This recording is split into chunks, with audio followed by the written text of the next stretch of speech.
নীলা আর আরিফের সম্পর্কটা শুরু হয়েছিল খুব সাধারণভাবে, একটা ভুল নাম্বারে ফোন আলাপ থেকে। সেই ভুলটাই ধীরে ধীরে ঠিক হয়ে গিয়েছিল, আর ঠিক হওয়ার মাঝখানেই জন্ম নিয়েছিল ভালোবাসা। দুজনেই ভেবেছিল এই সম্পর্কটা এখানেই বুঝি শেষ, কিন্তু ভালোবাসা যত গভীর হয়, ভুল বোঝাবুঝির সুযোগও তত বাড়ে। আরব ছিল নিজের কাজে ডুবে থাকা মানুষ, ছোট ছোট অভিমানগুলো সে কখনোই বুঝতো না। অন্যদিকে নীলা ভাবতো আরিফ আর আগের মতো নেই, আগের মতো সময় দেয় না, আগের মতো কথা বলে না। একদিন হঠাৎ নীলার কানে আসে আরিফ নাকি অন্য কারোর সাথে ঘনিষ্ঠ। সত্য মিথ্যা যাচাই করার আগে নীলা তার মনে অনেক অভিমান নিয়ে দূরে সরে আসে। আরিফ জানতে পারে নীলা তার উপর বিশ্বাস হারিয়ে ফেলেছে। সে ভেবেছিল নীলা অন্তত তার কথা শুনবে, কিন্তু দুজনেই নিজের কষ্টে এতটাই ব্যস্ত ছিল যে কারো মুখে সত্যটা শোনার আগ্রহ ছিল না তাদের।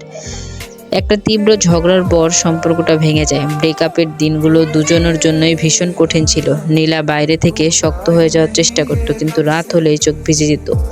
আরিফ নিজের ভুলগুলো বুঝতে পেরেছিল, সে নিজেকে শুধরে নিয়েছিল। একদিন হঠাৎ তাদের এক বন্ধুর বিয়েতে দুজনের দেখা হয়ে গেল।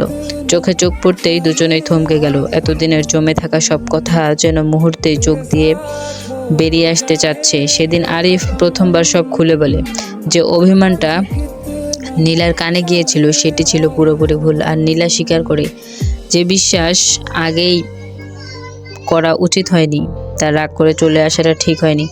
ভুল বোঝাবুঝির পর্দা ধীরে ধীরে সরে গেল। অনেক কথা, অনেক ক্ষমা, অশ্রুর পরে বুঝতে পারে ভালোবাসা কখনো শেষ হয়নি, শুধু ভুলের আড়ালে ঢাকা পড়েছিল। নতুন করে শুরু করার সাহস পায় দুজনেই। এবার তারা সিদ্ধান্ত নেয় আর দূরে নয়, সবকিছু হবে কাছে থেকে একসাথে। কয়েক মাস পর দুই পরিবারের সম্মতিতে নীলা আর আরিফের বিয়ে হয়। সেই বিয়েতে কোনো বড় আয়োজন ছিল না, ছিল একটা গভীর প্রতিশ্রুতি। এবার আর ভুল নয়, বোঝাবুঝি হবে শুধু ভালোবাসার। এইভাবেই একটা ভেঙে যাওয়া সম্পর্ক যেন নতুন করে আবার তৈরি হলো। তো ভিউয়ার্স, আজকের গল্পটি কেমন লেগেছে কমেন্টে জানাবেন, আর এরকম গল্প পেতে চ্যানেলটিকে অবশ্যই সাবস্ক্রাইব করে রাখবেন।